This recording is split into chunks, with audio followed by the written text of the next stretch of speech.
Alpha Mizo Production YouTube channel and to le ngai thatu te chibai vakule July ni som sang ni som ni panga ania tuntum chu Myanmar lam thu thar kan ngai thadona kan thria tangin zo kho thara ral tan mi sang thung chuang an lut to a heng te wang le chan sang sang awangin zo kho thar kho tang ruai tu te chuan in en kol na fel fai jok om theinan le eng emo thil tam tak ngai tu ngai te angai tu nuwa zo kho thara ral tlan te chu anmani trong anmani chibil trong manglawa mizo trong mang turin anin cha hemi chung chang hian soi a lo hle maya chanchin burang sang ate po kan long muwa tin WhatsApp le Facebook vela po soi a lo hle hetiang anga zo kho thar kho chunga ral tlan ten mizo trong mang se anti chung chang hi enge achan burpui tak khriat tumin amuna omtenge kan han betheya an khota ruai tu ten achan le wang te minon filfia an mani kan biak na atop lama kan ngai thanga chumi ma chuan thu thar kan la khom ang te po kan ngai thang masadona ni Mizo People Convention Manipur Headquarter Churachandpur muya veng chuan press release an siama Mizo People Convention MPC Manipur chuan Myanmar ram chung Chin State Chin National Organization CNO CNDF le Hualngoram People's Organization HPO te inkara buaina chuak le inkana thisen in chuana hial atheng chu poya tia he buaina wanga poi soilong nu naw thabar mangang sang tam tak anom le mun him lampana mani in le lo tlan san angai hial ta chu MPC chuan poya ti tak zetani MPC chuan unaw thisena in zom nunna in lak saktuma ral thuam hial chelek ani thin hi tha atilo hle a phal lova tu nuwa hetianga unaw inkara buaina chuaka ral thuam chelek zonga chet la to lo turin MPC chuan kan unaw zofa chitin te angenin a hriat tir ngal bok ani kan hriat theu angin Myanmar ram chunga hian State Administration Council SAC sual sipai ral nein thi le damkara nun phung pa ngai tak po zo theilavin kan om meka ran rual hun tak meu ani laya keima ni le keima ni kan lo in be na hian kan tan ra tha engma achua don lova SAC obbe na hnuaya kan om na ni khwa ti sei tu mai ani don ani chu wang chuan MPC chuan Chin National Organization CNO CNDF le Hualngoram People's Organization HPO te chu ingai chang ton tur le boruak tipun lun zonga mala to lo turin nangena unaw inkara in remna aum theina turin akhir zong ni lo adam zonga chin feldan kong zong ram turin angena ni ngai dam tu chu ne tu ani thin tin MPC chuan remna aum theina tur hian atru langin ma aladon ti in Information and Publicity Mizo People Convention Manipur chuan thu chwa an siama tukina khan tiau khomoya silairi hriatania hetianga wang hian mipui anral khel man le de uleka ma se hi in ka na kheng wang ni lovin CNDF lampang hian silai hi an met puak ni in nan soyani heti lai hian falam khopui chu CNA in an lato ni angin social media tarlan ania falama hian in beina ala theng ri lawa CNO CNDF thunwaya ala omri ni nan soi CNA in CNDF in kuna kem ri li an lak nuwa CNDF in an op triau chu lak let le tumin an pana hi CNDF ta chuan an lo danga hun engemaw chen an ka nuwa in ka hi an top san le ri ni nan soi ani tun naya in ka na hian thi le hliam anom nual to a por sang te hian an sipai thi le hliam zat thu chwa an la nei lo ani Chin State huam chunga zo na thak le zo na thak in mu thiam lo na thleng me khi in rem na kong zon ani lo chuan zual lam apan zel dona boruak tha om theina turin in biak na nei thei se aduam le social media on lam nei le tran lam neya thu vor dar atam em a heng hian boruak ati sang zel thei ti po riat tel atha le in alang po sang te be chan media te point mi puiril ru ruai koi theile in chau porna om thei thu post lo ram a thale in arin omani zofa journal chuan nimin July ni kwa sang ni som ni panga khan ti hiana ron ta langa Chinland Council Control Area Triau Khomoya Duty Thumai mai chu CNO CNDF le an tho puiten July ninga zinga an runa chol lovin dar ka ruk thalai in ka na a oma CNO CNDF ten civilian tlangwal mamang kumsom ni pariat chu rong taka an tha thu don ani July ninga tlailam dar thuma chuan in ka chol ania mi puitam tak nunau te chu ral le lam zo khothar Mizorama ral tlan turatin minute som thum chung CNO CNDF ten hun an pe a mi pui ral tlan theya piang chu lau hlopin an ral tlan ani CNO CNDF sipai te hian mi pui an ral tlan mek lain triau khomoya in tin lu chua en dikna an neya ngon unau tlangwal mamang chu tlai darli nulama CNO CNDF ten chan lewang ti sualpo nei lovin an ka phluma arwang lak an phal lova July ni ruk chol ni a khan vui tu khotang mi pui le a u le nau te po tel lovin tlangwal mamang chung te chuan triau khomoi than muala an phum ni in an ta langani tual chung mi pakhat ne na tanga thu don danin tlangwal mamang hi CNO CNDF ten CNA CDF hual ngoram thlop tu emo an ti awangin an ka phlum ringot ani ti in na soyani Chinland ram zophai kalei kabo a om UCR CNO CNDF sipai ten tlang ram lama bani unau te kap tura an ho tu ten thuan pe chu tel ve du lo tam tak an oma sipai tan chuak anom nuala CNDF ho tu ten tha vawin khampat le pan chong lama anin zong na sa leti tual chu mi ta na tanga thu don ania CNO CNDF sipai tan chuak chuan ti hiana soya nam feeling ka nei lova mi pui zalen na tan SSC do turin ka leilam CNDF a kaluta CNDF ho tu nam feeling nei ten mi pui ro rel na hun ngak zo lova thu nei na pong la ka ma ni u nau te ka phlum tura an thu pek chu ka thisen hian a thei lowani ma ni u nau te kap turin kalut lova SSC kap turin kalutani ati an du chuan in kap lo tur poin CNO CNDF ho tu ten in remna an soi pui thei renga an lal thut thleng tan kanun na ka hlan lova ram le nam mi pui zalen na tan kanun na ka hlan zo kang ti na soi SSC ne ma main ma ni du dan ni lova an kal apianga ma ni unau te thisen le nun na lak sak zung zung tur chu CNDF sipai tam tak mi fel tak tak te chuan an du ve lo thu hria tani Chinland ram Falam Township Falam khopui lu na kong pui war lei atanga CNDF duty paltang ruilo thanem tak phurtu motor chu July ni riata Hakha Township lampanin aluta July ni kwa CDF alkhaten manin an hal chiat sak thuan puang ruilo phurtu te chu kol nam Sagaing region Yanmabin district NUG zomtu mi pui sipai angin anin soya Alkha Township ram chung ruilong manga rai tu le rai tum tu apiang laka chuan action lak ani tur thu CDF alkha chuan a soi Forland motor mangin ruilong mum nuai thum number 4 KG som pakhat minister ling pahni le silai pahni an phurtela mi pui sipai lam anga in soi mi panga chuman an nia atul dan angin NUG lam thu nei tu sang ne na thlen tur an ni hlom CDF halkha le CC chuan atakin ruilo an dawa tlang mi te suat tu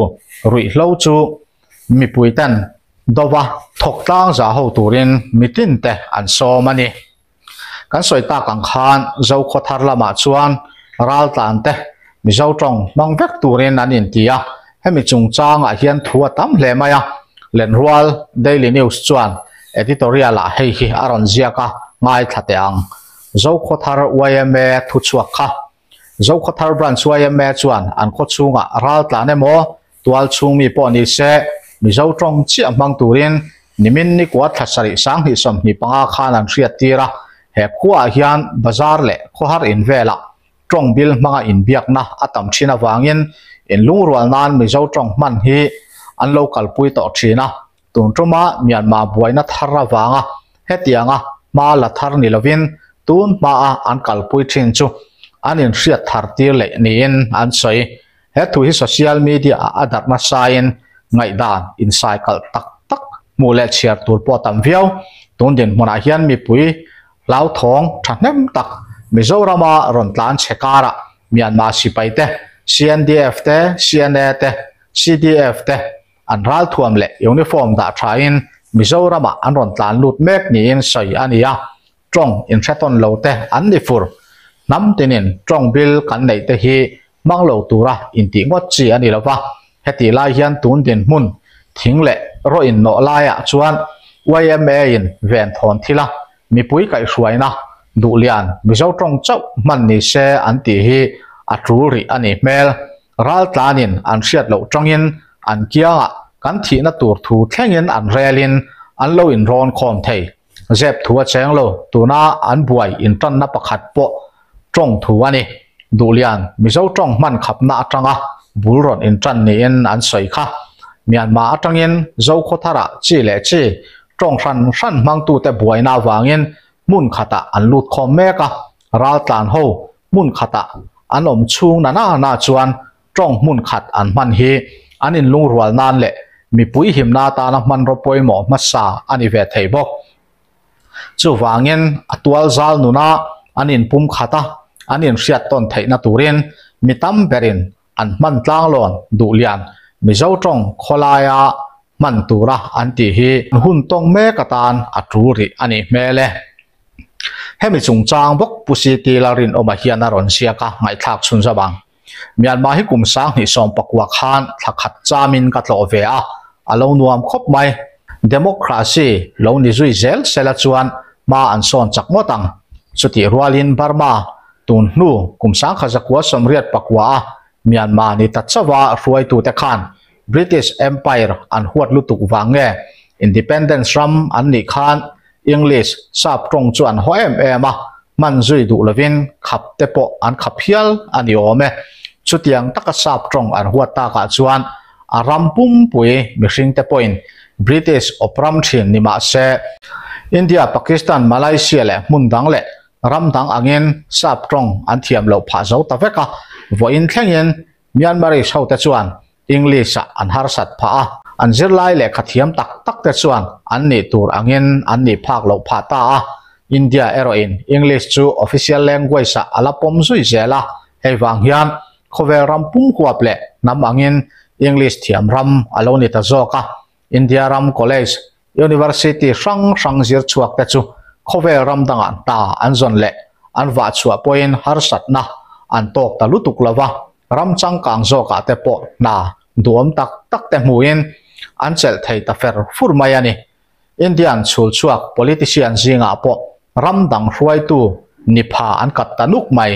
Myanmar sarkar chuan mizo te chen na khwa mizo tong dik tak man na khoming khengin hriat tir na le welcome signboard khengin an ma ni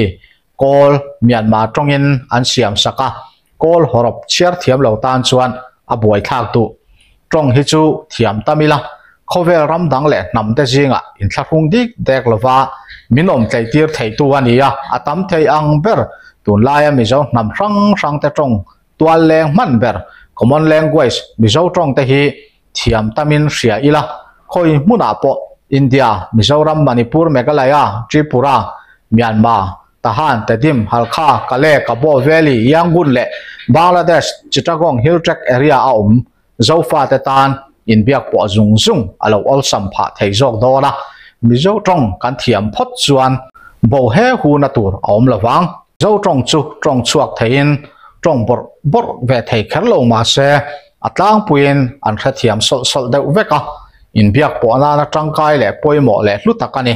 tun din muna anol puin mizo tong aya man tlang lon ber tu tong dang om lo naga ho nam som paruk chuang ta kwan tong than an nei thewa khua le khua po anin pe pop thailo anti chen ma se tong tua lenga tan naga be santi vai tong ne na pol sop tong an bang thei lau maya ke ni chu mizo fa ta chu vai tong ne na pol dal ve ei lo English tlem om zok le zo na thang nam bil chitin reng tong thumal om kim biai na mizo tong chu pathianin missionary te kal tlangin min pe lau maya aro puina van nei thak mizo tong hian khovel adap chuak to a thule la literai chara po atluk tur aom ri lo chu wangin ril ruzau takpuin mizo tong thiam le hriat thiam tumin izir zelangu mizo tong thiam lo chu mizoram chung le pon a che vel area a zin kwal changin a hreom du emai zo khothar wayame thupuan kha tual chunga khan chibil tonga loin bebik zelom ta se a hretu pakhat khan chu chibing tribe bek thu soya tangin a huat zong tak chi nam aloni pal hlau khan tual thu chia in dial buaina in suala in phek vuak chiam na le thil dang a thlen tir pal theya chumi veng ril ru chungin ral tan nam hrang hrang te khan a thei ram chuan mizo tong common language peraman kha tha in an hria ane thei nu le pa chan chang ril ru tan chuan buaina ti chuak lo zonga boruak thunun te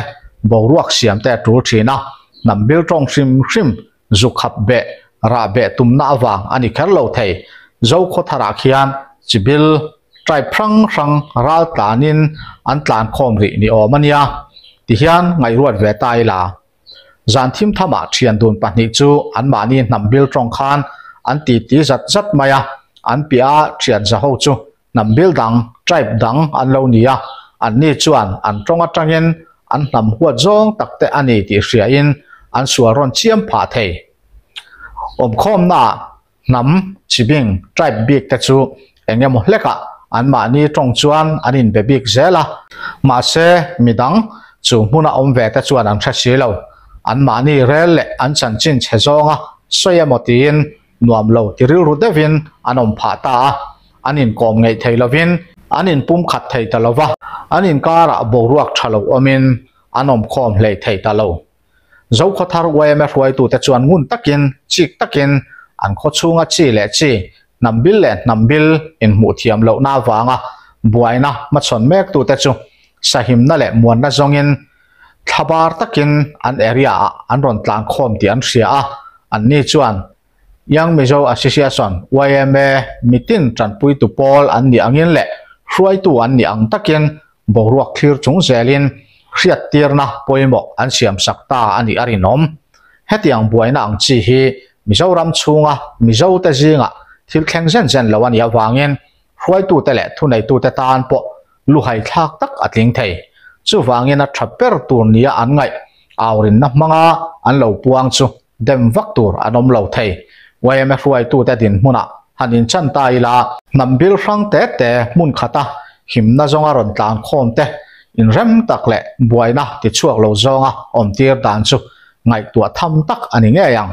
South India lam khu andumin an hang run deuh hloma hre thang lo tan chuan Tamil Kerala Andhra Malay le adang hriat than an har sa hle mai ma se an tong ero athumun vek lo an tong tam takero in zula om chutiangin mingau ho sa pho kan ti European Union rama ramsom hi paruk te khu an ngo deuh phuk veka ma se an tong le ril ru su khlek ai nang vek lo German French Italian Kosovar English me Austrian le atang ta chu tong than nei vek an nia an nambil tonga anin biak khan keini ang chuan kan rang thei chau thin German pa le French pa khan English thiam reng le hra thiam reng sin an mani tong chau mangin in bia in chen ho na tong tual leng English mang du lo lui tlat ta sela midang tan an ngei om du ve mai thei chu wangin in pum khat na in ram tlan na in tluk tlan na tur ngai tu a zo khothar wayame thil ti hidem chi lo mai thei an din hmuna dingin om ve ta ila lu a hai ru du viau mai thei a chin zo khothar wayame vc te hian nambil khiar lovin an thei to pin thabara nu naw sahim na zonga lo tlan chia ta chu zan mu po tua thaman lovin ei le bar le sin tur le chen na tur mun te an himna security safety an lo buai pui mup phi an fak om em ami zo zia em bok zo nun jamoi zo nun moi ngei kha an lo la chom nung ram thei te hi an fak om chibing buaina communal violence ang chi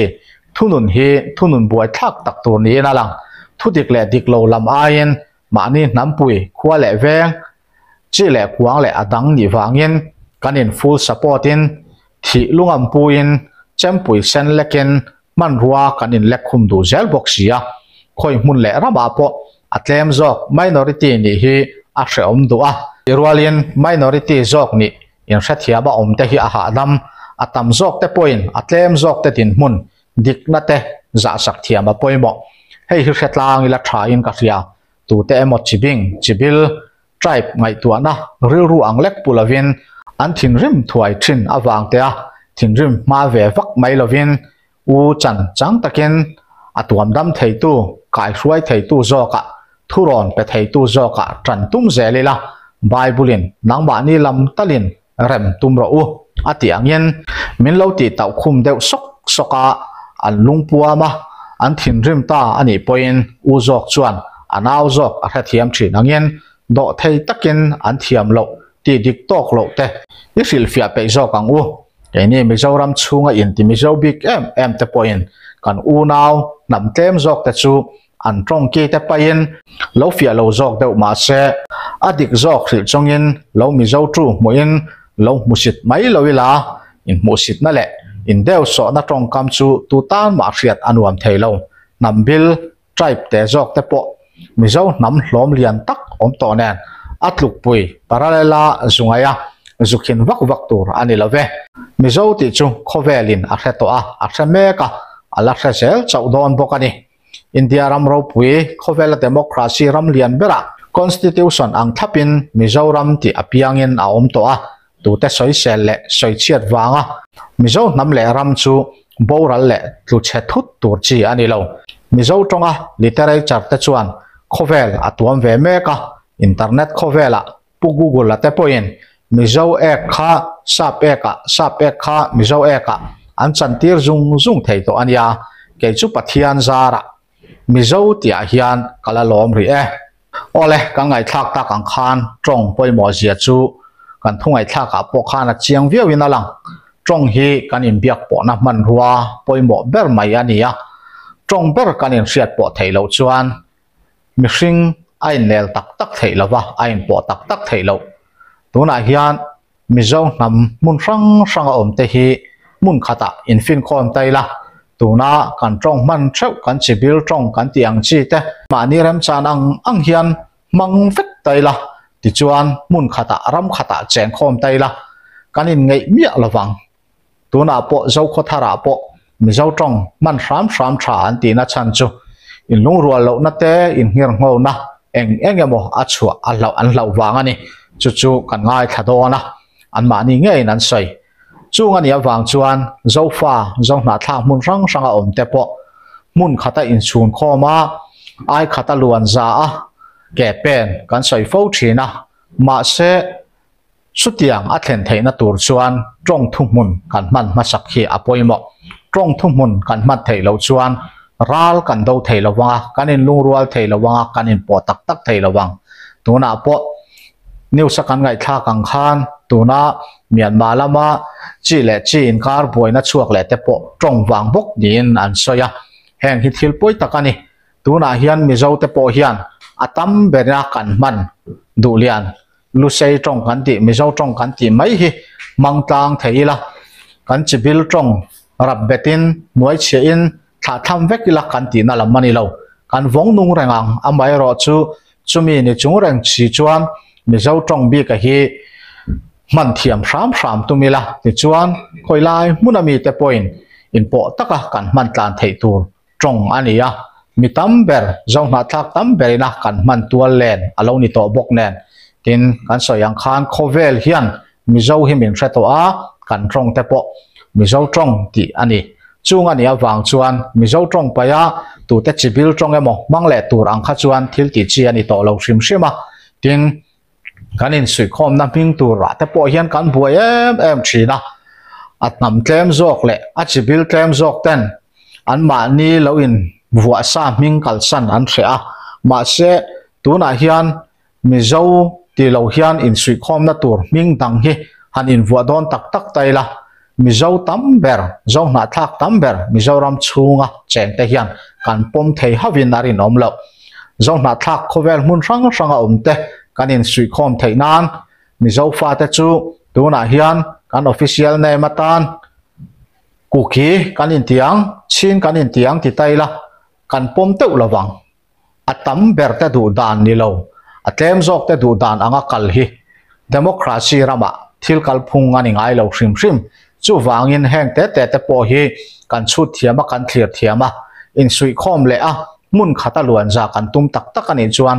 atam zok te kal dan anga atam zok te niak nung kan zui angai na hi tam tak aum don ani ti kan hriat a poimo a chuti rual chuan atam zok kan ni ti awanga atlem zok achibil ang chi te vanhuai chi awara be ero kan ti hau lo turania zai do tak in thathiam ton takin in ngai poimo a in lung rual taka ke kan pe na mun khata kan in chun khom theina hun tur hi tu te pon kan ngak hlel vek chumi tur chuan pai ngai te kan paya in zir thar ngai te kan in zir thara tin tlom alo ngai chang pu a kan tlom ngama achung nung zok mi thiam dan te po kan zir sel apoimo tak zetani zokko thar lama an hruai tu te kan biang na ngai thak chun zamang ole zokko thar lama kan uime hruai tu te mai ba ka potang hruai tu te chuan an thanem ngai thuwa zokko thararal tlan te zinga mani chibil tong manga khatiang anga mani du ang maya kan tong manga kan chibil tong ang zela tong noi lo deuh lek khan Mizoram chunga om kan niangin kan in hriat po ton ol samjok nan te tin ma an la a ral tlan te po puipun ni khuale enge mothil ti ni khua ate lusei du lian tong man turani ti in tlang autte ron avin an han puan tira hemi chungchang a hian Mizoram WhatsApp group rang ate Facebook lama te po soya lo hle mayatin kan journalist tam takin editorial la anron ta lang hloma ngai da nai nang lo khop maya hei hi engwanga hetia ron ti tamai nge an ni ti hi chu amuna om zo khothar uime te khotang hruai tu ma lo la tu te hian an tha chiang berin arin oma heng tong te hi lu sei tong te hi mang thiam mi lo ni seng chuan etiang thu hi an chu arin om lo wa chu wangin tun ma atanga ma an lo lak to dan te tun tuma hian an zo khothar lama an advisor pukung te na tangin henga an malo lak to dan te kan ngai tha thei dona alomum khop maya ma sain pukung te hun thatak min pelom thu kan soya ti chuan in malo lak to dan te khatiang ang enge ni lu sei tong man ni se ti lo chuat dan ang chia te tin khalaya indian mun trim te kha min han thil la thang a ya he thu hi man ni khan tu tha tar ma sa mai ninga kharin khomoi kan kia loka sonin kan tab chibil patni kha an hanin kap ta ni ya CNDF le Wangoram CDF kha chun mi pui tam tak mai khan on tlan phe ya zo ko thar la ba khan khomoi khuwa te no tlan phe de u ka tin bulami ri te chak dewa ri kholui te tiang khan lian na thlen kha ro tlan zela chung ho om khom chu kan nia ti chuan he me chung changa hian thu chuwa kha ome hian engpo ni sila tun lai takhi thingle mawin no lai te nia kan tual chunga hianin CNDF lam tante Wangoram CDF tante anom nok sia chuwang chuan engpo ni sila tun big thil te a he chon lai hian khong deuh lek hian thilikal pui teng tin ngai tuana te po weme committee chon siama ti chuan information at khan ne khan puan lo viral ta waka tin kan puan dan dil ru ni lo deuh te po khan min an lo kai le ka Facebook lama te WhatsApp group lama te eng tin bo khan an lo soi a ti khan kan dil ruwa tak chuan eng pori sila kan khotla nga hian tuna hian mi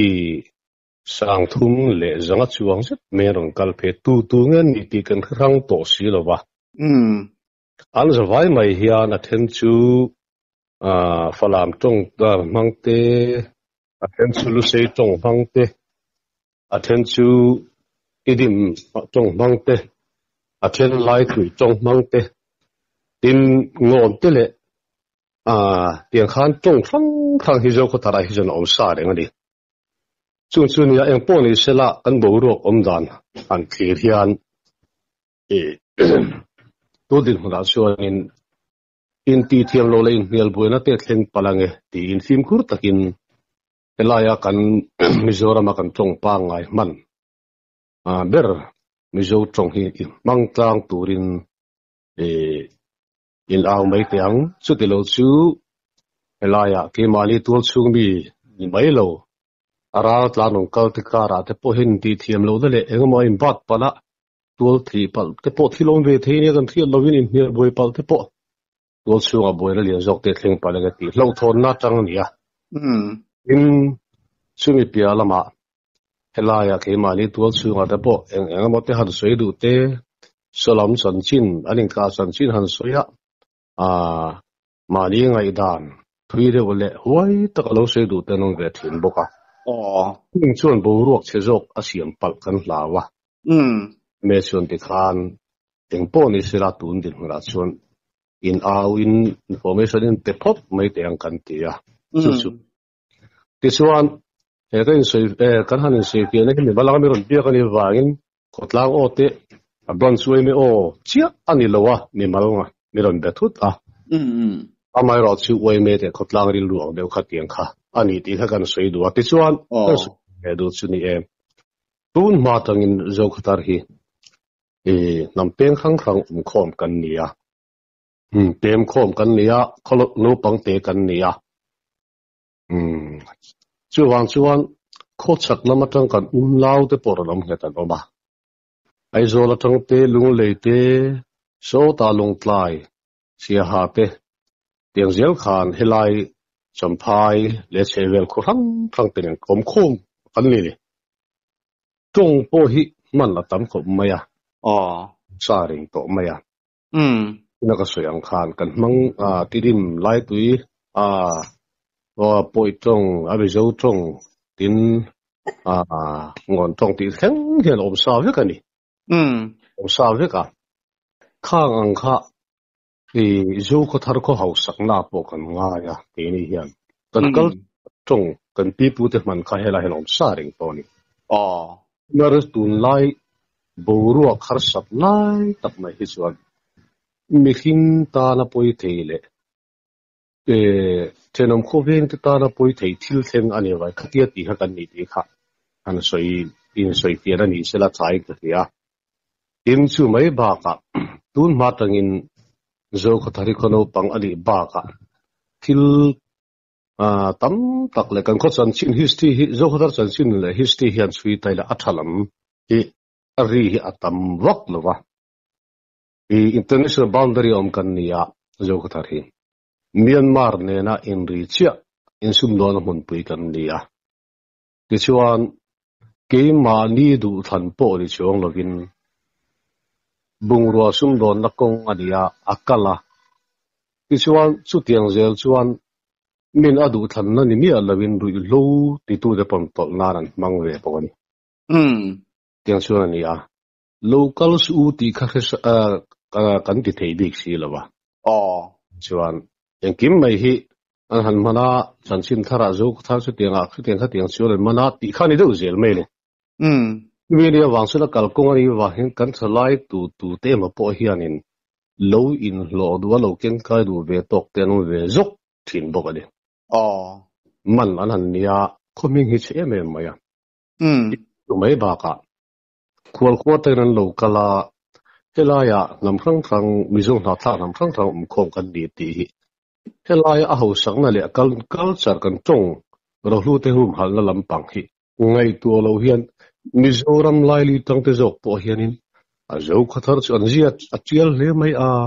Mizo polom bar lo te mi ron ti vele tho bok thina ni u pressure chu kan dong kan ve fore kong le lama chuan helai kan Mizoram lama tanga lai li lama tanga lo kal te po hian chung chu nia kei mani a chung kanin ngai dana chuan zo khathar khuwa hin kan pi tu te nam rang chang tong kha kan manga heti kan khom te po hi kan hlut na ani ti te po hi kanin pom mani chu ti lai chuan kan Mizoram chunga tanga local tam tak te po hianin khati zong khan kan be se lo ang zong am min don hu dan ne min don thli dan te po kha tong kam te poi kan tong le foi wang chuan eng po ni sela e helai hianin tu ma me zo tong thiam lo om lo ma sela tun ma tang re khan hun dei to deuh atang to po khanin khotlang le midang te Mizoram hundang mit bin mo ya te po kan tia biakina te po hian a mizo toi hang khamang o ti te mi pun ni ko te po hang khamang o mi thi in vuina te po kan tia ni so ngenin ka loin ti fo to thi na zom po kan zom tlang lung po rual tlang khotlang po chu ni a ti chuan in chu a te chun mang thiam lo na te chu mang ro in ti lui thei tu ma kan ni tak tak lo ani in helai te po he halkhanu te po oma antong te po apaya ti hian mizo tong po ka thiam to lo hal ka tong po ka thiam mu mal to lo ti alak lo tong te po oma ni khatian khan ni zela chu ding zel chuan athen chuan in manin chunga te ti valam tong la tong mol te anoma lo thei lo ni khang kha an miao lo chuan ti rim te po ni tho in khol kho tan lo kala an thian te rim tong an mang mai an ti mai atok mai kha tu man kan ven khap tak chiong lo hel chuan falak te he ta halkatong te po ning chu khadi khan mang mai amma e ro chu e po ni sela elaya Mizoram chunga kan oma kan mizo utong kan man pui ber hi kan lo thiam zual zok zel nan te in kan lo moi zok zel la te tin te tong mizo tong hi chu mang tu hian kan lo in fui na sa in kan lo ba kan lo na sa to ni chu to ka ti chuan man ni khan dik lo de mai in thu han chu ti khan dik lo de mai han ti la information na kan hanin ngena kan han puana ban oil lo kan han ti khan kai ilekin athen chuanin solam kan unaut in kap mek tem oi tong man falam tong man chau man tu anti wan zo khatharai penaron changle ta sak mai tenon tia ril du khakenin kan tum le kan put mang ni lawa kan ti tur pon he lawa tin asian dia khan chu tia ang churan ti po kan khire pek lawa ni mai ro chu helaya hian atu aponom tlala asian dia tan lamte ahual ngoram si dia tan lamte anom veka chu wan chon helaya tu po him takanom theina turin in hial buaina te chibing thil te tin an mani thiam zok thu te soi poi kan phal lo ni ke chuan ni zo ka kanin huya kanin tiang chuan an ti zo ka in kim khur le zuanan zandar ku ma phei hi chu nuwa phei hi chuanin tu ma chu to lo ni se ta po kanin ti hial zo kan tu kam ta ne in anita kan hial lo kar khan kan mut lan khan inge ko chunga thil lo thleng thei chu thil ta chu ni wang chuan em po ni sela hen thil te hi inge ni tong kan va mau sam na te midang tong kan wati chiat du na lam pang te tong kan mi zo tong pa ngai le helaya tong dang helaya tan zo ha thak tong dang kan wati chiat du na lam pang ril lu lam pang ni lo thim thima tun bu ruak chiat lai takara a chiang zong zo ka thar ka chu mi pui te le ra tan lo kal zong te him takanam theina la hetiang hiti ni ti kha kan soi fi thei dan su de ber mai da alo mom hle mai ni nang ni bi ka khan ngai to tura tam dan tur hi chu hetia han ngai to mai po hian a hriat reng mai a chan chu tu na po Myanmar lama tanga ral tlan ron lut te chu sarkar lai pui chuan thon ho vek tur ti kha athu pe kan ile bur to ama ero chu ti lai kara unaw vek kan nia mi silai muleng kara na na chu ti in nang nin lo tuam hlomin tiang khan India sarkar lai pui poina aphal lo dan angin in lo tia ral tlan sang thum chuang zet mai nang ma ni khomi pui za zet mai inan ron chim ta chewa ni chingai soi ang khan ma ni chibil tong te khalo mangin anin ka na chungchanga te po tran lam nei vek khan ni ve don thowa min hial buain engemo aral tan jinga po buaina kha chuak zui ve thei tho ania khang ang te thleng khan in ven angai si a rong in riat po lo na na chuan mihring po hi a in po tak tak thei lova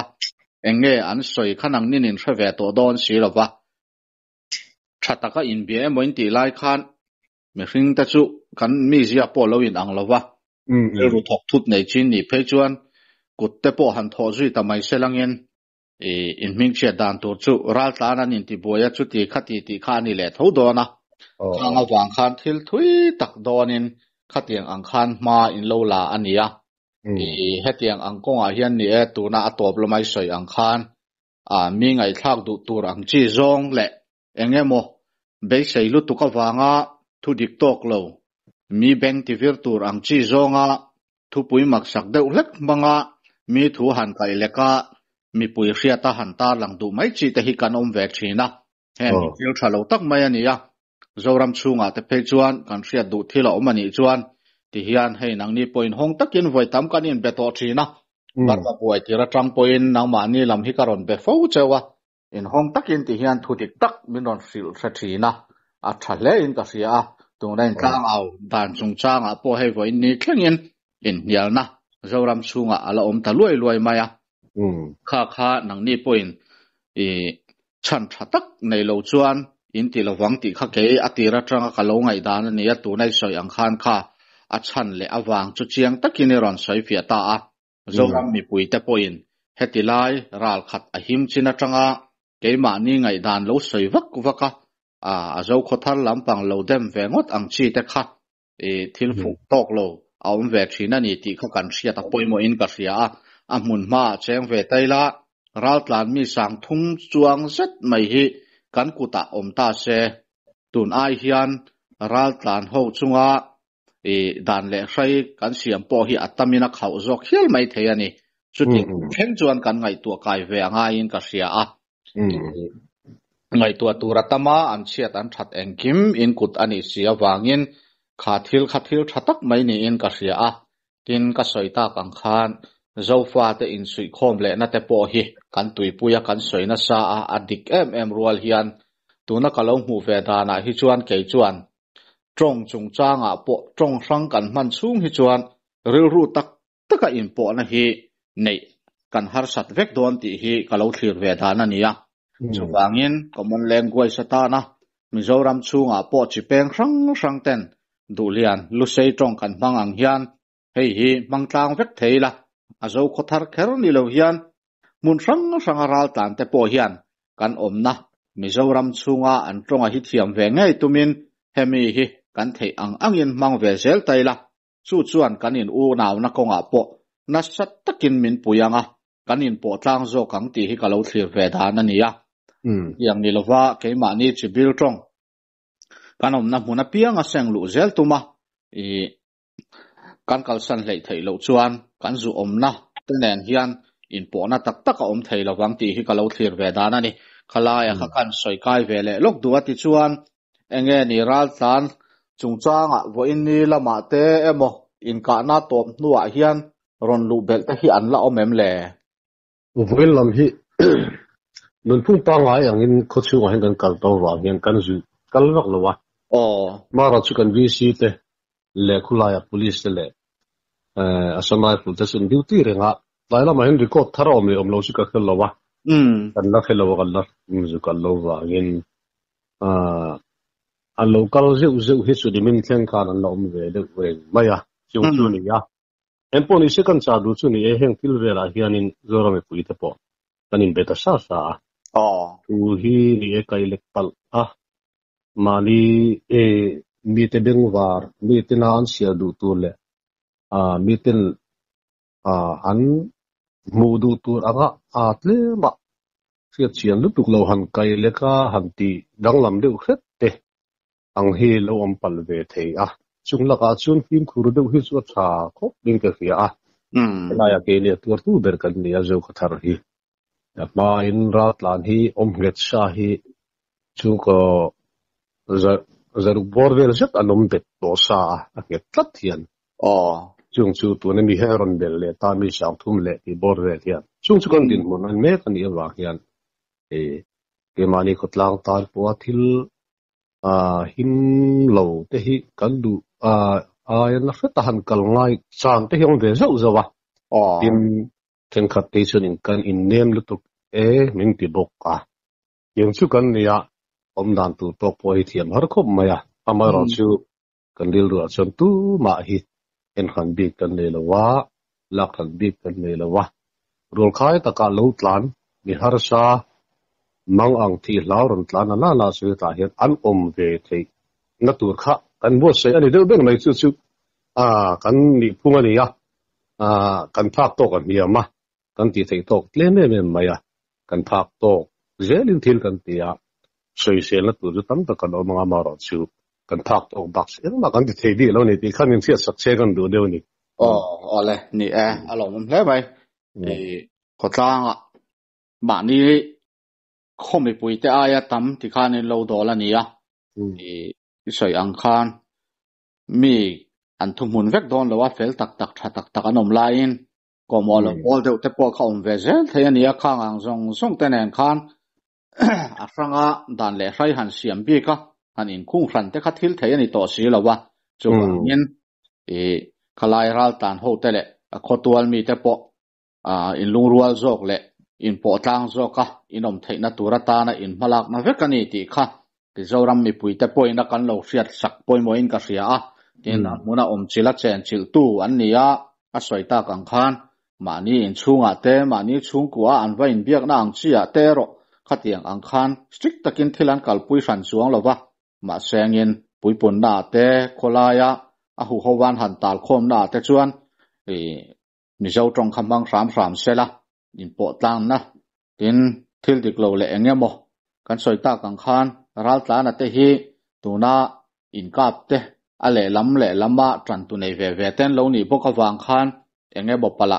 boina lian tak te po ral tlan ho jinga chuak ve the ni wang khang jong song kha an veng thong ve a hetiang ang hian thatura khotang hruai tu sang ten an ngai tua khoma an malak na ni ti kha kan lo hriat puya ral kha ta tanga soi sel mai lova chik zok le ngun deuh zoka an din muna in da thiam chunga kan lo thlir thiam a poimo ni ti la ya kha kan soi ve le duati chuan enge ni atop nan kan soi ve hrim du zoram mi pui hria ta tan te tin aral tan ho jinga po longai tha tam tak anom china han soi bel du inayem nge in ti ta ka chuan solaya ral tan lampang te pon longai tha tura ngai ta ila tin salam kain ti boy te pon an longai tha tura ngai ta le kan du hi chu thuang khata zai khata luanga fel ta ka ong khom tur hian kan du renga kan chung chai pui na pon renga hi yan sion long se kan du khop me in ti boy la win lam khat zai khata luanga